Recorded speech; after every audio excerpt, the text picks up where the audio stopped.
As the conflicts in Ukraine, Iran, and Gaza rage on, images of death and destruction dominate news cycles and fill social media feeds.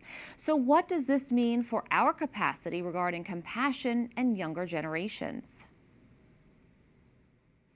Joining us now to discuss how this exposure could be impacting us is Associate Professor Eileen Dombo of the National Catholic School of Social Service at the Catholic University of America. Thanks so much for coming on.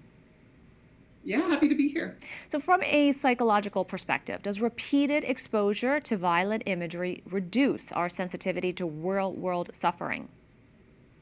It really does. There's a term called habituation that comes into play where we get used to something when it's kind of shown to us over time or we're exposed to it over time. We get normalized in a sense, and that habituation can lead to a less intense reaction, that it just sort of is something that we tend to see.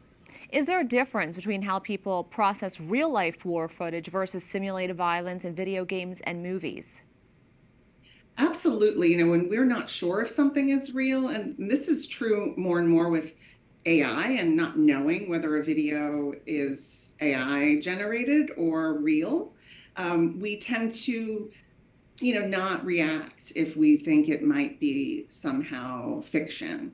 And so when we are exposed to it through television or video games or movies, then that's part of the habituation where we think, well, this might not be real anyway. Are younger generations who've grown up immersed in digital media more at risk of becoming desensitized, or are they developing different forms of empathy? I think they're developing different forms of empathy, but they certainly are digital natives. And so they're used to seeing images, they're used to seeing snippets, so TikTok videos. And so they're not used to sitting with long term exposure, but they're used to snippets. And so when they see that, it's just easy to scroll right past it. So, they can avoid the imagery if they want to. What are the real world consequences, and is there a way to rebuild or protect our sense of compassion? The real biggest consequence is that it doesn't generate action or advocacy. If people are numb or they're overwhelmed or overloaded, then they're withdrawing.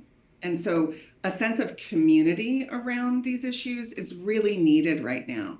So the ability for people to come together, in person to advocate for change or advocate for action is really what's needed. And we're sorely lacking that right now. Professor Eileen Dombo, thank you. You're welcome.